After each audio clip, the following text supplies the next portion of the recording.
Olá, sejam muito bem-vindos ao nosso BelieveCast. O BelieveCast é o podcast da ADCMI, Assembleia de Deus Colombo Missão Integral, a qual é presidida pelo nosso pastor sênior, pastor Carlos Eduardo Neres Lourenço. Se você reparou, eu estou com uma camiseta diferente aqui. Nós estamos vivendo um momento de conferência jovem aqui na DCMI e nós estamos recebendo alguém muito especial para nós, que é o nosso querido pastor Jodson Gomes. Ele vem para ministrar e eu falei assim, eu já vou aproveitar para poder sentar e conversar com ele, porque eu sei que tem muita coisa boa aqui. Pastor Jodson, seja muito bem-vindo para estar conosco aqui no BelieveCast. É uma alegria poder estar junto com vocês aqui em Colombo, participando dessa conferência da juventude, nesse tempo aqui especial, né? Sempre que a gente vem é bem corrido, então esse momento aqui é precioso. Espero, de alguma maneira, cooperar aí de alguma forma. Que bom, que bom. E tá cooperando mesmo, que vem de uma viagem, né? Amanheceu numa viagem, chegou aqui.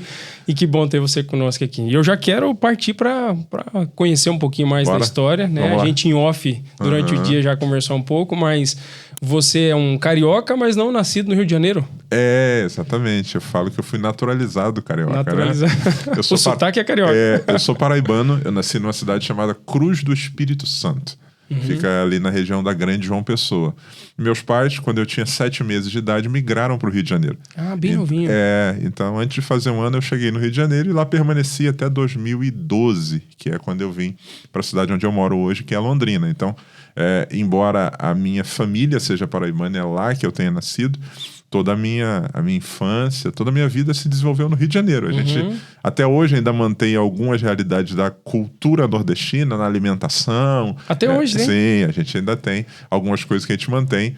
Influência dos meus pais e que hoje até na minha casa ainda é mantido. Mas o sotaque, etc, tudo é do Rio de Janeiro. É, né? Um carioca. É o carioca. Que nesse legal. sentido, sim. E esse ambiente de vivência, né? Seja em outros estados, como é que acontece a questão da fé? A tua família já é uma família que já nasce dentro dessa realidade? Não, meus pais, dentro do contexto que eles viviam, eram católicos. Aquele catolicismo muito comum no Brasil. Não é tão fervoroso, não é tão praticante, mas apegados a essa fé que é transmitida pela família. Quando nós vamos para o Rio de Janeiro, meus pais vão inicialmente morar e serem ajudados por tios do meu pai que eram cristãos evangélicos. Então, o contato que a gente passa a ter se dá nessa vinda para o Rio de Janeiro. Entendi. Minha mãe e meu pai inicialmente começam a frequentar a igreja, mas depois disso acabam arrefecendo, se distanciam, aprendem a viver ali no Rio de Janeiro e aquela dependência desse tio que era cristão diminui e a vida deles se reconfigura de uma outra forma. Até que aos 7 anos de idade eu sou levado para a igreja por uma tia minha. Minha mãe meu pai trabalhava muito, tinha outras questões que envolviam a vida dele que faziam com que ele fosse muito ausente. Minha mãe tinha um problema sério de saúde, que à época a gente não sabia o que era, isso fazia com que ela tivesse muitos momentos em que estava doente, que precisava ir ao médico, e eu ficava na casa dessa minha tia, chamada Jovita. Essa minha tia cristã começou a me levar para a igreja. Nesses intervalos eu comecei a gostar, a conhecer aquela realidade, até que um dia numa reunião de oração que acontecia na casa dessa minha tia, aos 7 anos de idade, eu tive um encontro com o Senhor. Foi uma experiência que eu não consigo descrever em palavras, mas ela foi muito marcante. E a partir daquele dia, incentivado por essa minha tia, comecei a ir à igreja. Anos depois, aí minha família vem a seguir, primeiro minha mãe, minha irmã também, e por último meu pai, que foi a conversão mais demorada nesse sentido. Entendi. E aí, a partir do momento que você tem essa experiência, o teu envolvimento na igreja já começa a ser um envolvimento mais intenso. Eu tenho uma coisa que me marca nesse processo dos primeiros passos ali enquanto criança. Eu ouvi pela primeira vez, e eu creio que isso veio da parte de Deus, que eu seria um pastor. Isso foi profetizado, foi proferido, foi dito a mim. Eu tinha 9, talvez 10 anos de idade. E quando eu ouvi aquilo entrou dentro de mim com uma força inexplicável. A partir daquele dia, eu sabia que esse era o destino que Deus tinha preparado para mim. Não sei explicar como. E eu era uma criança muito tímida. Nós morávamos no Complexo do Alemão, no Rio de Janeiro. Eu era uma criança muito tímida e, a partir de ter ouvido aquilo, eu comecei a entrar num processo de o que eu posso fazer para me preparar para isso. É uma consciência que somente vindo da parte de Deus. Não foi nada que tenha sido provocado por alguém, e eu nem tinha maturidade para isso. Mas isso se desenvolveu dentro de mim.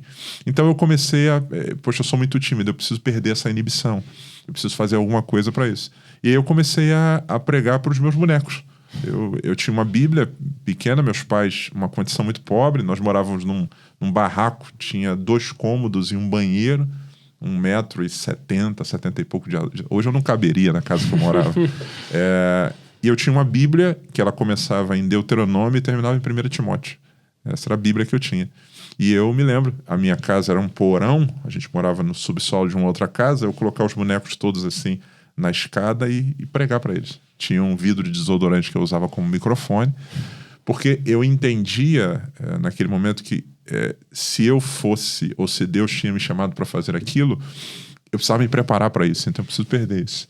Isso nessa idade? Nessa idade. Bem tenra. Na casa, tinha um guarda-roupa lá na nossa casa, que por dentro do guarda-roupa, era comum antigamente, tinha uma porta que por dentro tinha um espelho. Eu tirava todas as coisas de dentro dali, entrava dentro do guarda-roupa e ficava falando pro espelho.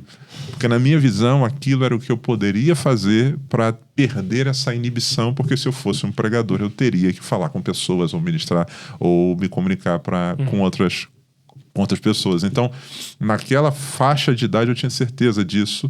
Não me pergunte como, mas de alguma maneira eu compreendia que Deus estava me chamando para aquilo, e aquilo faria parte da minha vida como um todo. Olha, interessante isso, porque às vezes pode ser menosprezado, né, numa idade tão jovem assim, mas será que é real mesmo? Coisa de criança, né? Coisa de criança, mas Deus já está comunicando algo que vai acontecer no futuro, e eu acho legal essa tua intencionalidade, né, de dizer como é que eu posso me preparar, né? Então é muito interessante Deus conduzindo esse processo. Eu não tenho outra explicação que não seja aquilo que a Bíblia diz, né? Ele opera em nós tanto o querer quanto efetuar. Então eu creio que ele trabalha essas 2 dimensões. Ele que em nós nos faz crer que é possível e que nos caminha ou nos encaminha nesse caminho para que isso se realize. Que legal. Né? Nada vem de nós, é tudo dele. E aí você começa a perceber que com o passar do tempo, isso começa a se revelar mais, mesmo assim na adolescência? Enfim? Aí quando criança ainda, na igreja na qual eu fazia parte, eu era de uma congregação bem pequena da Assembleia de Deus, lá onde eu morava. E nessa igreja tinha uma configuração do culto infantil, isso era muito comum há décadas atrás, onde o culto infantil ele era um culto semelhante ao que é dos adultos, onde as crianças faziam o que os adultos fazem. Não havia essa visão de contextualização como a gente tem hoje de linguagem. Havia a visão de inserção das crianças nas posições dos adultos. Então, culto infantil era uma criança orando para fazer a abertura, uma criança fazendo a leitura, uma criança tirando oferta, ou seja, era a formato adulto com crianças. Exatamente. Então, essa era a configuração. E eu comecei a ter oportunidades nesses cultos para poder falar, até que aos 10 anos eu recebi a primeira oportunidade para pregar. Então o pastor da igreja, hoje saudosa memória, o pastor Augustinho da Luz, foi quem me escalou. Olha, você vai pregar no culto das crianças.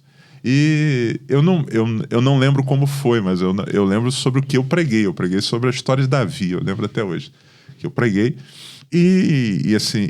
E a partir dali começaram a surgir outros convites. Como esse formato, ele era um formato não só da minha igreja, mas também das igrejas vizinhas, então chamavam o grupo de crianças da congregação que eu era e lá, soube que tem aí um menino que pregou, ou que prega, e eu ia. Então a minha jornada começa assim, pregando nos cultos infantis na igreja, e ali na igreja ajudando com uma coisa ou outra, às vezes um pouquinho maior na adolescência, dando aula na escola dominical, e, enfim, inserido fazendo um pouco de tudo. Né, dentro da igreja. Então passei por vários ministérios e funções ali. Legal. E assim, nessa questão de pregação, foi uma coisa que foi se tornando uma realidade na tua caminhada. Foi se tornando. E aí quando que surge assim uma responsabilidade ministerial no sentido de liderar alguma equipe na igreja? Sim, eu tinha 15 anos.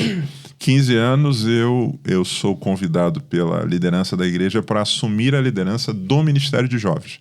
Que na época você não tinha essa divisão, essa preocupação com faixas etárias tão bem definidas. Então, assim, os jovens eram meio que junto com os adolescentes, não havia um ministério de adolescentes. Então, o cara vinha, ficava nas crianças, 12 anos, ele ia para a juventude, ficava ali até se casar, enfim. Então, aos 15 anos, eu sou chamado para assumir o Ministério de Jovens. O meu vice, eu acho que tinha 23, 25, que era o Marco Aurélio. Então, eu era um adolescente liderando, naquela oportunidade, aquela galera. Então, ali começa esse envolvimento que vai para além do falar em público, do ministrar, para ter esse exercício de liderança, de condução, enfim, de organização. Entendi. Então, ali começa, eu lidero a juventude ali por um tempo, depois saio dessa liderança da juventude da congregação, mas eu nunca deixei de fazer parte disso. Deixo a liderança de juventude da congregação, mas já estou envolvido agora com a liderança de juventude do campo, aí passo um tempo nisso e aí vou avançando nesse sentido. Entendi. Mas começa ali. E até a tua saída do Rio de Janeiro, você ficou trabalhando com jovens? Sim. Quando eu saio, eu estou para sair do Rio de Janeiro, um dos movimentos que eu fiz, a minha saída, ela foi conversada, abençoada pela direção da igreja, e antes de eu sair foi feita a transição. Eu era o vice-líder da juventude do campo. Trabalhava com outro pastor chamado Eliezer Bastos, que era o líder. A gente coordenava a juventude do campo ministerial ali da igreja da qual eu fazia parte. Então, eu me desligo, tanto eu quanto ele saímos, houve essa transição da liderança da juventude, e meses depois, quando eu saí, já havia essa definição de que eu viria para Londrina. Entendi. Então, um tempo depois, eu saí da juventude, permaneci mais um tempo ainda na igreja, e depois já me mudei. Entendi. E como que foi esse processo? Né? Você está ali no Rio de Janeiro, está trabalhando na igreja, como é que foi esse processo de ser convidado para sair da tua terra, da tua parentela? A terra que eu vou te mostrar. Pois bem, foi um processo realmente. No ano de 2011, eu venho ministrar aqui na Escola Bíblica de Obreiros, aqui em Curitiba. A convite do pastor Carlos Eduardo, inclusive. Nessa Escola Bíblica que eu vim, em um dos dias que eu estou aqui em Curitiba, eu recebo uma ligação, código 43, eu olhei, não tinha salvo o contato dele ainda, era o pastor Moisés, que era o então pastor-presidente de Londrina. Tudo bem, Jodes? Eu tinha ido a Londrina uma vez pregar num evento de jovens no ano anterior, 2010, isso é fevereiro de 2011, o momento que eu estou relatando aqui. Ele falou, Jodes, você está em Curitiba, né? Eu disse, estou aqui. Então, eu vim de Londrina, eu queria conversar com você. Falei, claro, sem problema. Vim um horário ali que era possível, a gente foi para o shopping que tem ali perto da igreja central ali de Curitiba, sentamos, e aí ele falou comigo, falou, Jodson, Deus colocou no meu coração o desejo de convidar você para vir trabalhar com a gente em Londrina.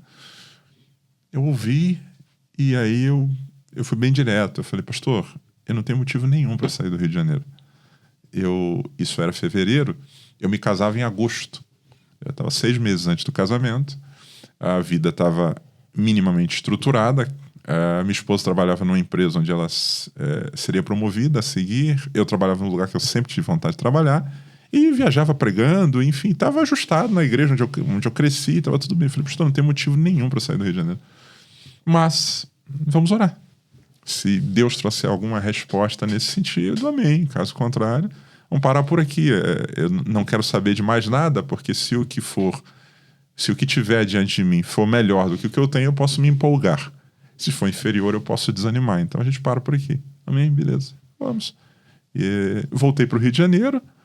Cheguei no Rio de Janeiro, a Midian, que até então era minha noiva, a gente conversando, aí como é que foi lá em Curitiba? Não, foi legal, tudo bem, tudo bom, aconteceu alguma coisa diferente? Falei, não, teve um pastor lá de Londrina que foi lá falar comigo. Então, o que ele falou? Eu falei, não, convidou para ir para Londrina. O que você falou? Eu falei que eu ia orar. Então vamos orar. Eu falei, que orar, Midian? Pelo amor de Deus, orar o quê? Que orar? A gente vai casar daqui a 6 meses, para com ele, tá tudo certo. Nossa vida tá ajustada aqui. Não, vamos orar. Na casa dos pais dela, lembra como se fosse hoje. Pegou minha mão e nós fizemos uma oração. Senhor, o Senhor sabe, nossa vida está encaminhada aqui, mas se porventura o Senhor tem alguma coisa nesse sentido, a gente está disponível nas tuas mãos. Como disse alguém, o primeiro de orar é que Deus responde, né? E aí Deus respondeu. A partir daquele dia, pastor Eliel, aconteceu uma mudança interior. Nada mudou do lado de fora, mas tudo mudou dentro. Londrina entrou no nosso coração de um jeito assim inexplicável. E ao ponto da gente não conseguir parar de pensar naquilo. Londrina. Eu tinha ido só uma vez, tinha passado um final de semana, não conhecia nada. Os lugares para onde eu ia após isso, o trabalho, igreja, é você chegar no lugar onde você cresceu, tá ali há anos, e você olhar e ter a sensação de que eu não sou mais daqui. Eu não sou mais daqui. E aí a gente começou a conversar sobre isso. Tá estranho ter esse mesmo sentimento. Tanto no teu coração como no dela. Diferente, mas esse incômodo. E aí nós resolvemos dar um passo nesse sentido. Falamos, olha, vamos avançar então. Vamos fazer alguma coisa concreta que nos tire desse campo do abstrato. E eu me lembro de marcar uma reunião com o meu pastor, presidente, pastor Jaime Soares. Sentei com ele e disse, pastor, eu preciso falar com o senhor. Pastor, estive agora em Curitiba, ele sabia que eu tinha vindo, como é que foi lá e tal. Falei, pastor, aconteceu isso, veio esse convite de Londrina. E na minha cabeça eu já tinha certo o discurso que ele faria. Ele falou, não, esquece isso, a igreja precisa de você e tal. Então eu falei, ele vai dizer isso e isso é o que eu preciso para desconfigurar esse possível cenário. Uhum. Eu lembro de quando eu terminei de falar, ele olhou para mim, respirou e falou assim, não esqueço até hoje, ele disse assim, meu filho, o reino de Deus é como um tabuleiro de xadrez. É o Senhor que move as peças. Então, se ele te mover, não resista. Vou te dar só um conselho.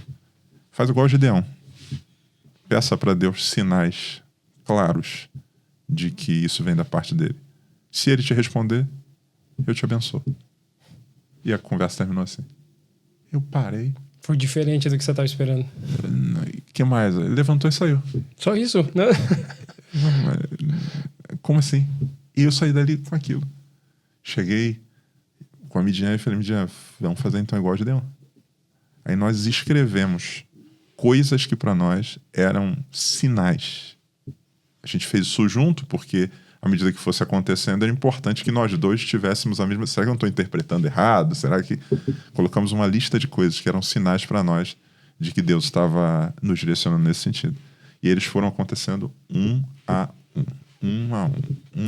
Dos mínimos, dos mais simples aos mais complexos. Vou citar aqui alguns só para ter dimensão. Vamos falar com os nossos pais.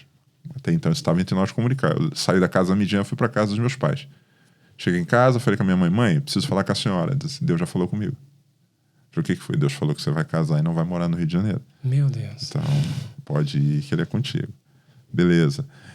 Fomos nesse processo inteiro, beleza, já que a gente não vai morar aqui, como é que vai ser? Onde é que a gente vai morar? Porque eu me casava em agosto, mas por conta do trabalho, as outras coisas que eu fazia, a minha mudança seria possível só em fevereiro. Eu tinha 6 meses aí. Falei, beleza, nesses 6 meses a gente não dá para alugar uma casa no formato tradicional. Como é que eu vou alugar um contrato de 6 meses? Móveis, não compensa comprar e levar. Se for Deus, ele vai fazer alguma coisa. Passado um dia, uma pessoa conhecida da família bate lá em casa e diz, o Jodson está querendo alugar uma casa? Eu disse, sim, eu tenho uma casa para alugar. Será que não quer dar uma olhada? Eu morava no Complexo Alemão. Falei, pô, a casa da mulher vai ser aqui, né? A mulher morava lá em cima, no morro, na favela. Marcamos para ir na casa. A casa não era ali, a casa era na Ilha do Governador, no bairro do Rio de Janeiro, onde fica o aeroporto Galeão. Não entendi nada. Chegamos lá na casa, um bairro bem bonitinho, de casas. Uma casa muito bonitinha por fora, no que nós entramos na casa, ela abriu o portão, no que ela abriu a porta, eu entrei, a casa inteira mobiliada. Sofá, geladeira, televisão, fogão, máquina de lavar. Eu falei, o que é isso? Ele falou, não, eu vou alugar para você mobiliada. Eu falei, não, mas deixa eu te explicar uma coisa. Eu só vou ficar no Rio de Janeiro 6 meses, então como é que fica a questão do contrato? Não precisa de contrato. Eu quero alugar para você. Eu falei, tá bom, vamos lá, vamos falar de valores agora.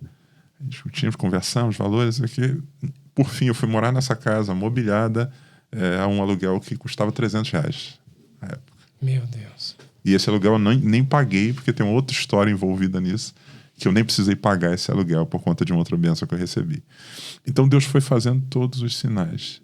o último deles, nós já tínhamos decidido que mudaríamos, as coisas já estavam mais ou menos encaminhadas, mas aí faltava, eu tinha roupas e um micro-ondas que eu precisava trazer. Eram as únicas coisas que a gente tinha de pós-casamento. E aí começamos a cotar a transportadora, e estava tudo muito caro porque não é uma rota comercialmente comum, Rio de Janeiro, Londrina. Rio, Curitiba, ok, Rio, São Paulo, ok, Londrina não. E aí nós pedimos a Deus mais um sinal. Senhor, se for o Senhor vai fazer alguma coisa. Aí eu recebo uma ligação de um amigo. Jorge, tudo bem? É bom. Cara, tem um pastor que está querendo falar contigo e não está conseguindo. Quem? Pastor fulano de tal, do interior de São Paulo. Eu falei, rapaz, ele deve estar querendo que eu vá pregar, mas assim, eu estou no processo de mudança. Não, ele falou que precisa falar com você urgente. Aí eu relutei ainda, peguei o telefone e liguei para ele, já com o discurso pronto. Falei, vou falar que não dá. Falei, ele deve estar querendo me convidar para pregar. Liguei. Ô, pastor, tudo bem? Aqui hoje? Ô, meu filho, estava querendo falar contigo, rapaz. Falei, ô, pastor, sim. Só que você está mudando, né? Você está mudando. Falei, sim, pastor. Inclusive, nem estou aceitando convite, porque eu estou indo. Ele falou, não, rapaz, sabe o que é? Eu sou dono de uma transportadora. Meu Deus. E você já... Como é que você vai fazer com a sua mudança? Eu falei, pastor, eu estou cotando. Ele falou, não. Para onde você vai? Eu falei, eu vou do Rio para Londrina. Ele falou, então, eu transporto até São Paulo. E a minha irmã, ela tem uma transportadora que faz Londrina. Eu falei, sim, pastor, e qual é o custo? Ele falou, não, cara, você não entendeu. Deus mandou te abençoar. A sua mudança é responsabilidade minha. Você me diz o lugar onde você quer que retire e o lugar onde você quer que deixe. Meu Deus. Então, assim, estou resumindo aqui. Tem várias outras questões. Então, todas as vezes que eu me pergunto como é que você foi parar em Londrina, foi Deus. Deus que nos moveu para lá. Não tem outra não tem resposta. Não tem outra explicação. Nós não tínhamos família, nada. Ninguém que a gente... Não havia nenhuma conexão maior que nos transmitisse segurança, a não ser Deus. Então, quando a gente foi para Londrina, nós tínhamos apenas uma certeza. Deus está nos levando para lá. E hoje a gente vive os resultados disso, porque foi o Senhor que nos mandou. A gente não tem mérito, né? Maravilha, isso é muito encorajador, né? De ver como Deus direciona, né? Deus faz. E então, de 2011, fevereiro de 2011, quanto tempo depois? 1 ano. 1 ano depois você... Eu recebo o convite para ir para Londrina dia 5 de fevereiro de 2011. Eu chego em Londrina dia 6 de fevereiro de 2012. Olha só. 365 dias depois. Foi 1 ano esse processo. E nesse meio tempo, a proposta do pastor Moisés continua a mesma. Sim. Os primeiros meses em que a gente estava buscando respostas de Deus, eu não falei absolutamente nada. Até que chegou um momento que a gente tinha isso consolidado no coração. Entrei em contato com ele. Pastor, tudo bem? Bom, aqui é o Jorge. Pastor, aquilo que a gente conversou. Ele permanece de pé. Permanece. Nós continuamos orando por aquilo. Falei, então nós vamos. Só que nós vamos não agora, a gente pode ir em fevereiro, aí ajustamos esses marcos de quando vai, quando chega, é isso, beleza. E aí fomos caminhando e o demais a gente soube quando chegou lá. Entendi. Não houve nada definido. E essa experiência da chegada numa nova cidade, agora, querendo ou não, recém-casado, né? Tudo novo. Tudo novo. Como é que foi essa experiência? Eu sei que tem muitos detalhes, mas sim. assim, a impressão principal. Sim, aí que tá. A principal certeza nós já tínhamos, que era que Deus estava nos levando para lá. Então, eu digo que isso é 90%. O resto são detalhes. Então, Deus nos quer aqui. Nós sabíamos disso. O restante são adaptações normais. Que no meu caso, eu penso que foi mais fácil. Por quê? Eu imagino que o choque deva ser maior de alguém que vem de uma cidade menor para uma maior. Entendi. A sensação que talvez você tenha de que você tem um trem em alta velocidade, você tem que pular dentro dele. Então você está num ritmo. Bem e tem um ritmo. No meu caso, a sensação foi a contrária. Eu estou vindo do Rio de Janeiro, eu estou vindo do contexto que eu vivia, totalmente acelerado, e eu estou chegando numa cidade que, embora seja uma cidade grande, ela tem um clima de cidade do interior. Então a sensação foi de desacelerar. Então, nesse sentido, comparando talvez com quem faz o movimento inverso, quem saísse da cidade que eu moro para o Rio de Janeiro, eu penso que sofreria um pouco mais. No meu caso, foi a sensação de desaceleração. Eu lembro, assim que a gente mudou para a casa que a gente mora, era umas 6:30 da tarde, um dia de semana, estávamos eu e a Midian, falou, cara, vamos sair para a gente andar, vamos comer alguma coisa? Saímos. Eu moro no centro da cidade. Tava tudo fechado, cara. Tudo fechado. A gente andou. Dia de semana, 6 horas. 6h30 da tarde. Cara, voltamos pra casa. Porque assim, a nossa cabeça ainda era do Rio de Janeiro. Você quer... eu fui há um tempo atrás pregar no Rio de Janeiro. Terminei um culto, um amigo de muito tempo veio me encontrar. Era, cara, 11h30 da noite. Cara, onde a gente vai comer? Cara, sei lá, o que você quer comer? Cara, se você quiser comer uma feijoada 3 da manhã, você encontra um lugar. A cidade não para. Eu fui pregar esses dias no Rio de Janeiro num determinado bairro lá, e aí passei na frente de uma banca de jornal que vendia, tinha várias coisas, entre eles tinha uns bonequinhos assim do Lego que o cara vendia lá. Eu passei e falei, cara, pô, quanto é? Ele falou e eu tava sem carteira, tinha deixado no hotel onde estava hospedado. Falei pra ele, até que hora você fica aqui? Ele falou, até umas 2h30 da manhã. Eu tomei aquele choque, já com a cabeça configurada dentro. Ele falou, que hora? Umas 2h30, 3 horas eu tô por aqui ainda. Tá certo isso? Beleza.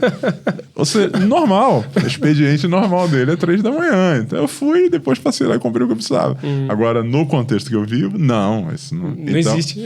Então a sensação foi essa de desaceleração. Cara, eu tô saindo de 160 por hora e tô vindo para uma realidade de 90, 80 km por hora. Então, a maior dificuldade de adaptação foi essa. Eu era muito acelerado. Muito acelerado. E não por conta de personalidade, mas por conta do contexto que eu vivi. O processo que você viveu, né? Para você sobreviver nessa selva de pedra, que é o Rio, São Paulo, as capitais do Brasil, eu diria que quase todas, é tudo muito acelerado, deslocamento, enfim, barulho, enfim, essa tensão. Então você chega, essa sensação que você tem de eu preciso desacelerar. Então, a maior dificuldade de adaptação foi essa. Esse adequar-se a essa forma de ver, viver, perceber, interagir, que a gente precisou se adequar. Entendi. Hoje eu vou para Rio, São Paulo, eu estranho. Cara, meu Deus, só que corre muito, cara. Já começa a ficar até incomodado de tanta aceleração. Eu já fui assim. Hoje eu tô mais de boa. Mas olhando até na questão pessoal, você viu isso como uma vantagem? Essa desaceleração? Sim, eu penso que você tem um ganho de qualidade de vida. Um ganho de qualidade de vida. Então, você vive menos tensionado por conta da própria configuração da cidade. Os deslocamentos são menores. Você consegue organizar melhor a sua agenda, tempo, as coisas são mais previsíveis. Então, isso ajuda nesse sentido. Do ponto de vista de qualidade de vida, é um ganho muito maior. Entendi. E aí você vai ali para Londrina especificamente para ser pastor de jovens? Eu vou para Londrina e estando lá que eu descubro que eu sei. Lá você... A gente tinha uma ideia de que seria algo nessa direção, porque a igreja tinha essa necessidade, mas como eu disse, os contornos daquilo que eu faria não foi algo que nós conversamos antes. Fez parte desse pacote de eu preciso ter o que me manterá é apenas a direção de Deus. Conforme a chegada, a ida vai se aproximando, a igreja começa a me dar algumas indicações de que forma eu me encaixaria, e chegando lá isso fica muito, muito claro, de que a gente trabalharia com a juventude. Então, a gente chega lá, foi curioso, eu cheguei numa semana, quarta ou quinta-feira eu chego em Londrina.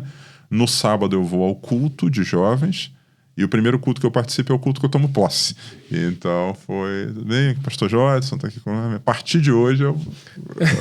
Como assim, cara? E no sábado seguinte já tinha culto. Então eu marquei uma reunião na segunda-feira, uma sala cheia de gente, eu com papel na mão, qual é o seu nome e o que você faz? Seu nome, o que você faz? Seu nome, o que você faz? Deixa eu entender como é que vocês se organizam aqui.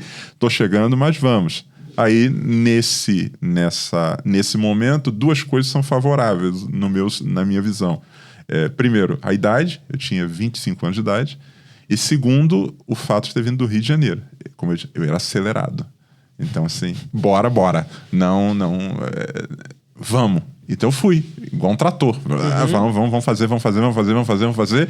E, por graça de Deus, as coisas foram acontecendo. Muita coisa, talvez, se eu tivesse parado, ponderado, estudado, conhecido a cultura, eu talvez não teria feito. Essa, entre aspas, ignorância somada a essa vontade de fazer, essa impetuosidade, foi uma benção. Bora! Eu vi, hoje eu olho pra trás e falo, rapaz, eu era louco, cara. Isso aqui que eu fiz não é muito normal, não. Mas por conta dessas realidades, Deus faz tudo de forma correta, né? Ele conecta a pessoa certa certa, no lugar certo, no momento de vida certo desse alguém para aquilo que ele quer fazer. Com certeza. Então mas essa palavra que o teu pastor comentou com você do tabuleiro é uma coisa que me pega no coração, porque realmente, assim, Deus tem uma maneira muito estratégica de fazer, né? Sim. É o exemplo do Filipe em Samaria. Sim. Tá bombando o negócio em Samaria. Filipe, eu preciso que você vá para outra situação. É ele que move. Então é maravilhoso, porque até mesmo se a gente escolhesse ficar, entendendo que ele está chamando, a gente parece que está fora do propósito, já não consegue mais. Há uma coisa que você falou que é como se fosse um descolamento do coração daquele lugar, né? Sim. Não é que você não ame mais aquelas pessoas, mas parece que Deus está desconectando aqui para te conectar em uma outra realidade, né? É maravilhoso isso que Deus faz. Ele sabe. Ele muda essa relação, né? Eu penso que ele altera dentro para que isso aquilo que a gente falou inicialmente, ele opera o querer e o efetuar. Ele vai trabalhando isso de forma inexplicável. Se isso nos fosse revelado de forma tão antecipada, a gente não entenderia e a gente resistiria a isso. Verdade. Então, quando vai acontecendo, é um processo, né? Eu acho que até o exemplo do próprio Abraão, né, em Gênesis 12, né? Vai para o lugar que eu vou te mostrar. É como se dissesse, me dá só o localizador, Deus, para mim. Não, eu vou te mostrar ao longo do processo. É isso aí. No caminho você vai aprendendo e vai sendo preparado, moldado por mim para que você chegando lá, você possa desfrutar aquilo que eu tenho para você. Muito bom. E esse teu desafio de liderar ali, pastorear jovens, é de nível campo? E num primeiro momento, foi somente da igreja central, da igreja sede, e depois de um tempo, aí passei a acumular as duas funções. Entendi. Tanto da sede quanto do campo. Num primeiro momento, a gente focou somente na igreja sede, que a ideia, inclusive, o propósito era que, a partir dessa realidade local, a gente pudesse desenvolver entre aspas, modelo que pudesse servir de referência para ser aplicado, mas precisava ter essa realidade local, né? Uma coisa case, você né? Senão só na teoria não é possível, cara, como que isso se dá? Então esse dia a dia do cuidar de um grupo de jovens que não é virtual, mas é real, daria e permitiria a gente fazer algumas coisas que serviriam de referência. Então, olha, isso daqui é possível. Nós fizemos aqui, deu esse resultado, nós fizemos esse passo, e aí isso teria mais corpo do que simplesmente você falar. Entendi. E assim, fazendo as contas aqui, foram praticamente 8 anos dentro desse 2012 até 2020, mais ou menos? Exatamente. 8 anos e 8 meses, para ser mais preciso. O período que eu passei com a juventude em Londrina. Se você tivesse que pontuar assim, as coisas que você percebeu que foram mais significativas nesse período, pensando como um líder de jovens, né? Eu vejo assim que em vários locais está se tornando cada vez mais desafiador trabalhar com jovens, até pela nossa própria realidade. A gente tem um ministério com adolescentes, por exemplo, que eles têm o gás que eu via nos jovens da minha época. Sim. Então, eu vejo os adolescentes, parece até um pouco precoce nesse sentido, tendo esse desejo de envolvimento. Não sei se é essa a realidade que também aparece em Londrina. Mas como é que foi, nesses 8 anos, trabalhar com eles? E o que você viu que foi as coisas mais centrais assim que ajudaram nesse desenvolvimento? Perfeito. O primeiro de tudo, nós pedimos a Deus, ainda quando estávamos nesse processo do Rio de Janeiro para ir para Londrina, eu e a minha esposa, nós pedimos a Deus uma visão. Senhor, a gente está saindo de uma realidade totalmente diferente, está indo para um lugar que a gente não conhece, e não fará sentido a gente tentar aplicar lá aquilo que a gente vive aqui. Legal. Culturalmente, isso não vai se encaixar.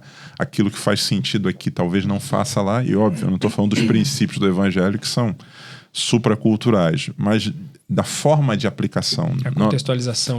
Não é o conteúdo, é o envelope. Então, qual é o envelope, qual é a embalagem de presente que melhor faz sentido dentro dessa cultura? E aí, Deus trouxe ao nosso coração uma palavra. Deus trouxe ao nosso coração um texto, que é o texto dos discípulos no caminho de Emaús. Ali naquele texto, aqueles dois discípulos, eles vivem duas realidades. A primeira realidade é uma realidade quando eles estão caminhando com o Senhor sem saber quem Ele é, e o que a Bíblia descreve é que os seus olhos estavam fechados, mas enquanto Jesus falava, eles dizem que o seu coração ardia. Num segundo momento, Jesus se revela, os olhos deles se abrem, mas o Senhor se retirou deles, o Senhor desapareceu. Então, ali ficou claro ao nosso coração que ali a gente tinha duas coisas que precisavam se conectar. E aí nós trabalhamos nos primeiros anos com a juventude um tema que era o resumo dessa visão. Mente iluminada e coração aquecido. O desafio de combinar essas duas realidades juntas. Que o que a gente percebia na nossa experiência de onde viemos e dos lugares onde a gente também já havia passado, era às vezes ênfases em uma dessas dimensões. Ou essa coisa da mente iluminada, mas dissociada de um coração aquecido. Então, a busca por racionalidade, por conhecimento, por essa pseudo-elevação mental, mas o coração frio. E de outro lado, em alguns lugares, um coração fervendo, alguém chamando isso de um grande avivamento, mas com esses olhos fechados. Uma dicotomia. A gente sente, a gente vê queimando, mas a gente não consegue discernir o que é.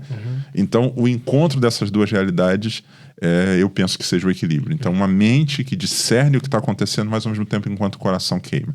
Então, esse foi o start do nosso trabalho ali. Então, o que nós fizemos? Ao invés de ter um projeto, nós estabelecemos da parte de Deus uma visão, e essa visão seria norteadora para todos os projetos. Então, a nossa conversa com o pessoal foi o seguinte: essa é a visão. Tudo que nós formos fazer precisa contribuir para isso aqui. Então, eu tenho um projeto quero fazer um festival de chiclete. Sei lá, beleza. Isso vai contribuir para iluminar a mente e aquecer o coração? De que maneira? Não, a gente está pensando só do pessoal. Não, então não é. Então, todo e qualquer projeto, toda e qualquer ação, todo e qualquer movimento precisava conectar-se com essa visão. Então, a visão ela era maior do que qualquer projeto. Os projetos que se conectam com ela fazem sentido. Os que não fazem sentido. E os projetos são só o meio. A finalidade é iluminar a mente e aquecer o coração. Mente, iluminar o coração aquecido. Então, o que eu diria como primordial nesse processo é ter clara essa visão. Onde nós queremos chegar. Porque muitas vezes a gente se perde nessa busca apenas pelo próximo passo, quando esse próximo passo não fará sentido se a gente não tem um destino definido. E algumas vezes a gente está indo até muito rápido, mas na direção contrária. Eu nunca vou chegar lá. Então, a questão não é o veículo que eu tenho. A questão é no caminho que eu estou. Se eu estou no caminho certo, eu posso estar indo a pé. Daqui a 5 meses eu chego. Se eu estou no caminho errado, eu posso estar com uma Ferrari a 350 por hora. Eu nunca vou chegar. Sempre está errado. Então, o primeiro passo é esse. Segunda coisa que eu diria que foi primordial nesse sentido é, desde que nós começamos a trabalhar, o entendimento.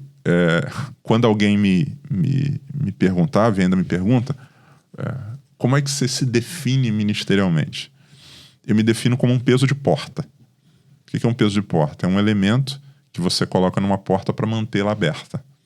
Então, eu tenho a consciência de que Deus me colocou onde eu estou com o objetivo de ser um canal pelo qual portas que ele abriu permaneçam abertas para que outros passem por ele. Então, isso faz com que você enxergue o ministério de maneira diferente. Então, eu não sou alguém que Deus abriu uma porta para mim. Então, no momento que eu cheguei na igreja, eu era o pastor mais jovem e durante muitos anos foi assim. Então, eu posso entender que eu sou um privilegiado. Deus abriu essa porta para mim, eu passo por ela e fecho. E eu serei eternamente o pastor mais jovem. Ou eu sou um peso de porta. Deus abriu para mim e eu vou ficar aqui segurando para que outros possam passar, para que essa porta não se feche. Então, nós começamos a trabalhar desde o início, com essa formação de novos líderes. Então, o que eu tinha no coração é o seguinte: a igreja precisou, nesse momento, obviamente tudo conduzido pelo Senhor, mas ela precisou trazer alguém de fora, que não era da igreja, para exercer essa função. Isso não pode ser um modelo. Isso é uma contingência. Então, a minha função aqui não é criar uma cultura de que o que vem de fora é o melhor. É, a partir de onde eu estou, cooperar para que a gente possa formar líderes aqui, a fim de que depois de mim seja alguém daqui. Entendi. Que vai ter muito menos impacto do que eu tive cultural, vai ser visto de uma outra maneira. Então, trabalhando nesse sentido. Então, nós começamos a trabalhar dessa maneira, de formar novos líderes. Então, nós saímos de um formato mais tradicional, nosso assembleiano, para um formato, por exemplo, na época nós começamos a trabalhar com uma plataforma multiministérios. Então, não era uma liderança vertical, ela era horizontalizada. Vários ministérios, pequenas ações onde você tinha muita gente envolvida com liderança. Então, você cuida disso aqui, você cuida disso aqui, você cuida disso aqui, você cuida disso aqui. E aí você vai desenvolvendo as pessoas. Ele, naquele microcosmo dele, ele é responsável. E ele tem a responsabilidade de recrutar outras pessoas, ele tem a responsabilidade de liderar, ele tem a responsabilidade de fazer. E aí você vai vendo, num curto espaço de tempo, várias novas lideranças surgindo ali porque você deu essa oportunidade a eles, entende? Entendi. Então, eu diria que isso foi fundamental. Essa visão e essa certeza de que Deus estava nos chamando para formarmos outros líderes. Eu brinco dizendo que um sucesso grande é sucessão. Então, sucessão é sucessão. Quando a gente consegue trabalhar na sucessão, eu penso que a gente conseguiu ter sucesso. Dá continuidade. Dá né, continuidade, porque você não tem essas quebras. Você tem alguma coisa que continua e também não é personificada. Eu acho que um dos grandes desafios do nosso tempo, somente para a liderança de juventude, é sair desse modelo personalista. A gente vive num tempo das redes sociais, dos influencers digitais, onde esse culto à personalidade, muitas vezes, ele é usado como, teoricamente, como um meio para atrair as pessoas, mas ele pode ser um fim. E aí tudo fica centrado em cima daquela figura. Não, a gente precisa aprender aprender, discernir que nós somos apenas um meio nesse processo. E eu preciso indicar para as pessoas, como João Batista, alguém maior do que eu, e o que eu estou fazendo aqui é para que ele cresça e eu diminua. Quem tem isso garante, isso garante estabilidade. Então, eu destacaria essas duas coisas, que tudo que vem a seguir é reflexo disso. Então, a questão da mente iluminada e coração aquecido, a gente começou a trabalhar muito na área de evangelização, na área social, daí surge o Projeto Lucas, formação de novos líderes, desenvolvendo pessoas do que diz respeito à pregação, porque a ideia era essa, fazer coisas que iluminem a mente, como é que a gente pode fazer essa galera crescer, conhecer mais, mas ao mesmo tempo, esse coração não pode esfriar. Então, não pode ser uma cabeça gigante com um corpo atrofiado, nem tampouco um corpo com braços musculosos e uma cabecinha desse tamanho. Equilibrar essas duas coisas até o momento em que a gente não consiga mais discernir onde começa uma e onde termina a outra. Tá tão interconectado que... Faz parte. Então, aí a gente criou um conceito que era...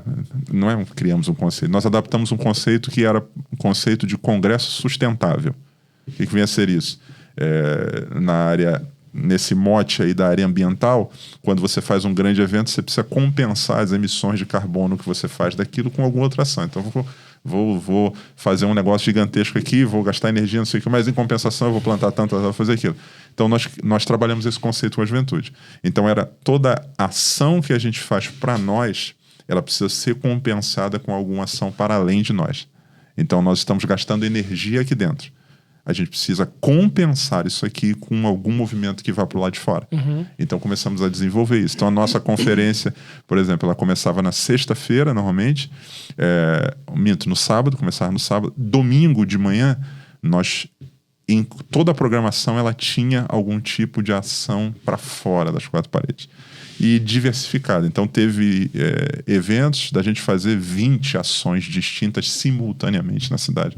Gente em asilo, gente em hospital, gente em casa de recuperação, gente em presídio, gente entregando coisa para morador de rua, gente evangelizando em UPA. Para quê? Assim, o que nós recebemos no sábado, a gente consome, a gente leva para fora, a gente compensa isso no domingo de manhã. Então, essa ideia de que não é só para nós, mas a gente precisa fazer alguma coisa para além de nós. Muito bom. E parece ser a própria ideia de Atos 1:8, por exemplo, né? Permaneça em Jerusalém até que do alto sejam revestidos de poder. E então, né? Tem um porquê. Vão ser minhas testemunhas lá fora. Bem interessante. Sim. E isso muda tudo. Porque isso começa a dar função ou abrir o propósito pelo qual a gente faz. Então, a partir do momento que a gente começou a investir na evangelização, em tirar a galera das quatro paredes, em a gente começar a servir as pessoas para além do nosso círculo, o resultado disso foi um resultado positivo. Em que aspecto? Tem muita gente líderes de jovens, não, o pessoal não vem na escola dominical. Eu marco reunião de oração, a galera não vem. O pessoal é muito desligado e tal. A pergunta que eu sempre faço é, para que eles têm que vir? Não, porque eles precisam... Tá. Vamos pensar no seguinte. Muitas vezes nós só percebemos a necessidade ou a importância de uma coisa à medida que a gente tem uma necessidade para fazê-la. Todos nós, em algum momento, já devemos ter pensado nisso. Você aprender um outro idioma. Não, aprender o quê, cara? Deixa pra lá e tal. Até que o dia você tem uma necessidade. Caramba, cara, eu deveria ter estudado. Deveria ter aprendido inglês. Caramba, isso aqui eu nunca vou usar isso aqui. Deixa eu falar. Caramba, eu deveria ter me dedicado mais a isso. A necessidade surgiu, aí eu percebo que eu precisava daquela ferramenta que eu desprezei. Então, como é que nós revolucionamos a vida de oração da juventude a partir da evangelização? Que o cara foi para a rua, foi bater na porta da casa dos outros para falar de Jesus, e ele descobriu que ele não consegue fazer isso sem o poder do Espírito Santo. A demanda revelou algo no coração dele. Então, a ideia às vezes é o contrário. Nós precisamos reunir a juventude. A gente vai fazer um ano de oração para a gente poder evangelizar. Aí não dá ninguém. É o contrário. A gente vai. E aí a gente vai perceber que a gente precisa. Então, a partir do encontro com a realidade, cara, eu fui numa casa que é uma pessoa endemoniada. Cara, eu preciso orar. Eu fui lá falar pro cara de Jesus e ele me fez uma pergunta que eu não sabia responder. Eu preciso estudar mais a Bíblia. É um choque de realidade, né? Aí você vê função. E aí esse movimento acontece. Esse crescimento, ele se dá a partir disso. Então, eu descobri que para viver a vida cristã rasa que eu vivia, eu tinha tudo que eu precisava. Para ir na igreja no domingo, para tocar um instrumento na orquestra, era isso, eu não precisava de mais nada além disso. Era a manutenção daquela vida. Manutenção daquilo. Agora, se eu quiser ir a águas mais profundas, eu preciso desse revestimento, desse equipamento, e eu preciso buscar ele em Deus. Então é a lógica inversa, não é a gente se prepara para ir. E eu não estou falando de ser displicente, eu estou dizendo a gente vai, e à medida que a gente vai, a gente sabe o que precisa, e na próxima ida a gente vai melhor. Legal. A gente vai se aprimorando nesse sentido, vai buscando. Só corro atrás da água quando eu descubro que eu tenho sede. Não, cara, isso não faz sentido. Aí você fica fazendo propaganda de uma coisa muito que pro cara não tem a menor... Pô, eu não preciso... Para fazer minhas provas na faculdade, eu não preciso disso. Para já conseguir uma namorada sem isso. Já... No trabalho não vai me impactar em nada? Não vai aumentar meu salário? Não, mas pelo contrário. Agora, a partir do momento que ele descobre que existe um mundo muito maior, ele descobre também que ele não tem as ferramentas necessárias. E que essas ferramentas só estão em Deus. Então, Deus passa a ser a fonte disso. E aí vem as reuniões de oração, a busca, o movimento. Então, e tem os reflexos disso. Então, agora, por exemplo, semana passada, nós temos a vigília de oração lá dos adolescentes. Eu acho que nessa agora tinha 500 adolescentes. A vigília começa às 10 horas da noite, vai até 6 horas da manhã. Mas por quê? O que faz o cara ir lá? Não é apenas porque o ambiente é legal, tem um hype. Eu vou precisar disso em algum momento.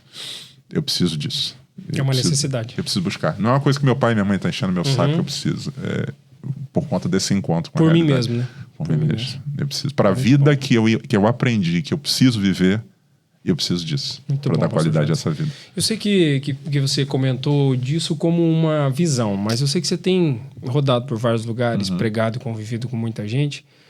Para além de ser uma visão específica daquilo que você olhou ali em Londrina, algo que Deus colocou no teu coração, no coração da tua esposa, você percebe que isso também pode se tornar um princípio para trabalhar com jovens nesse tempo?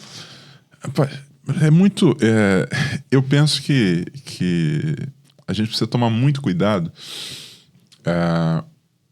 com a gente, de alguma maneira, acreditar que o método ele é o mais importante. Então, eu tenho muito medo de passar a ideia de que isso seja aplicável a qualquer realidade. Mas eu penso que seja coerente, não com a minha realidade apenas. Eu creio que seja uma visão que esteja em alinhamento com princípios bíblicos e que, por isso, ela pode ser adaptada para múltiplas realidades. Então, eu diria que o destino, sim. Por onde vamos começar, o que caminho vamos tomar, aí depende de onde você está. Então, depende de onde você está. Tem que ser feita uma leitura do contexto. Então, vou citar, por exemplo, o nosso caso. Quando nós chegamos em Londrina em 2012, Deus já tinha colocado no nosso coração, dentro desse pacote de coração aquecido e mente iluminada, nós fazermos um trabalho social e evangelístico com a juventude. Mas quando eu cheguei lá, eu já sabia onde eu queria chegar. Mas eu fui igual ao GPS. Você coloca o seu destino, ele vai a partir de onde você está calcular a rota. Nós chegamos, nós não tínhamos condições de realizar naquele momento. Por quê? Porque nós tínhamos o grupo que nós tínhamos ainda não tinha uma clara ideia do que é isso. E isso é, às vezes, uma coisa na qual o líder peca. A gente tem uma visão e a gente acredita que todo mundo está vendo o que a gente está vendo. Não, a gente precisa ter um trabalho para que isso possa ser transmitido e para os outros eles comecem a internalizar aquilo. Eu já fui a um lugar E agora eu preciso descrever para as pessoas esse lugar, mas isso não é tão simples. Estilo Moisés na sarça, vai ter que descrever isso pro povo. E o que eu faço? Ele próprio diz, eu vou chegar lá e eles não vão crer em mim. Como é que eu vou... Então, aí o que nós fizemos? Nós não tínhamos ainda essa visão clara, o grupo também não era tão, naquele momento inicial, tão grande, tão estruturado. Então o que nós desenhamos? Nós desenhamos um caminho. Qual foi o caminho? Nós precisamos enviar jovens para que participem de projetos missionários, para que eles entendam o que a gente está falando. Então, eu chego em 2012. 2013, eu mando o primeiro grupo de jovens. Eu mando 2 jovens, o Fabrício e o Lucas, para participar de um projeto da missão JUVEP. JUVEP é uma sigla que significa Juventude Evangélica Paraibana. Eles fazem um projeto há mais de 25 anos no sertão, nos lugares menos evangelizados do Nordeste, levam para lá os jovens que querem doar suas férias. Eles ficam lá praticamente um mês. Uma semana num seminário aprendendo sobre a cultura nordestina e mais sobre evangelização, e as outras 3 semanas evangelizando e saem de lá com a igreja plantada. A ideia é essa, sai de lá com a igreja plantada, nesse grupo já vai um missionário que vai dar continuidade ao trabalho. Então mandamos o Lucas e o Fabrício. Eles foram participar desse projeto, passaram um mês, voltaram incendiados. Uma coisa sou eu falando, outra coisa é um jovem que está ali, cara, você precisa ver, cara, foi sensacional. Cara, a gente viu isso, a gente viu aquilo, isso vai inflamando o pessoal. E aí nós desenvolvemos um plano. O plano é o seguinte, quando nós tivermos 10 jovens que participaram de projetos como esse, nós já temos a nossa equipe de liderança que nos ajudará a fazer o nosso projeto. Então, no primeiro ano nós mandamos o Lucas e o Fabrício. No segundo ano, nós mandamos 4 moças. Eu já tinha mandado 2 rapazes, mandei 4 moças. E no terceiro ano, eu mandei 2 casais. Então, 2 mais 4, 6, mais 2 casais, 4, 10. Chegamos a 10. No ano, que era 2015, então 2013, 2014, 2015 foi o último grupo, ou o próximo grupo, que eram esses 2 casais. Foram e voltaram. Então, eu já tinha rapazes, eu já tinha moças, já tinha casais jovens que entendiam isso. Nesse ano que eles vão e voltam, esse ano, faltando 15 dias para a nossa conferência, a gente tem uma perda. Falece o Lucas. O Lucas é um menino que foi o primeiro a ser enviado para o projeto, e o Lucas era o nosso líder de evangelismo da juventude. E jovem também. 24 anos de idade. Ele tem um infarto, falece, e faltando 15 dias para a conferência. Foi um choque, um menino queridíssimo. O velório dele tinha muita gente. Até hoje eu encontro com gente que fala a respeito dele, um testemunho lindo de vida. O Lucas falece. O dia do velório do Lucas, eu estou sentado próximo do caixão chorando. Além de ser um menino muito engajado com a igreja, nós tínhamos uma relação muito próxima. Eu estou ali chorando, pensando, Deus, por que isso? E aí Deus me deu 2 palavras que eu jamais esquecerei. A primeira delas foi, lembre-se de Sansão. Porque um dos questionamentos que vinha na minha cabeça, pô, um moleque tão novo, cara, tão jovem, tanto potencial, tanto talento. E Deus me disse assim, pela frente. Ele me disse, lembre-se de Sansão. Eu falei, como assim, Senhor? Sansão matou mais na sua morte do que durante toda a sua vida. Aquilo entrou no meu coração. E a segunda palavra que eu ouvi, eu estava pensando, falei, Senhor, daqui a 2 semanas a gente tem a conferência de jovens. Todo mundo aqui abatido. O que a gente faz? E Deus me disse, transforme luto em movimento. E aquilo entrou no meu coração com uma força tão grande, eu estava chorando. Quando eu ouvi aquilo, Deus trouxe aquilo no meu coração, eu parei de chorar. Eu já tinha em mente o que precisava ser feito. Lucas foi velado, enterrado. Dias depois eu reúno o pessoal que trabalhava comigo. Isso era o mês de setembro. No mês de abril do ano seguinte, no período da Páscoa, nós fazíamos sempre o nosso retiro de jovens. Era o retiro da juventude. Eu reuni com o pessoal e disse, pessoal, Deus trouxe ao meu coração algumas coisas nesse processo todo que a gente está vivendo.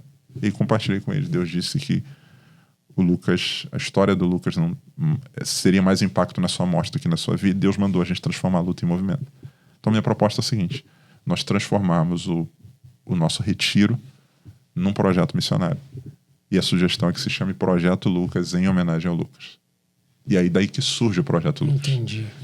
Eu fui na secretaria da igreja, de missões, peguei uma lista dos missionários que a igreja tinha, e fui olhando lá com a menina que era secretária de missões, esse missionário aqui, lá, sei lá, na Índia, muito longe, batendo olho, até que tinha um missionário em Salto del Guairá, Paraguai, fronteira com Guaíra.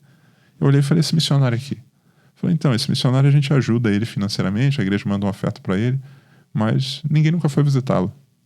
Sério. Beleza, posso pegar o contato dele? Entrei em contato, reuni mais um casal, fomos eu e meu esposo mais um casal, pegamos o carro e fomos lá. Quando eu cheguei lá em Celto do Aguairá, numa região chamada Quilômetro 5. Era uma invasão, lá um assentamento de famílias. Cheguei lá, encontrei lá uma igreja pequena.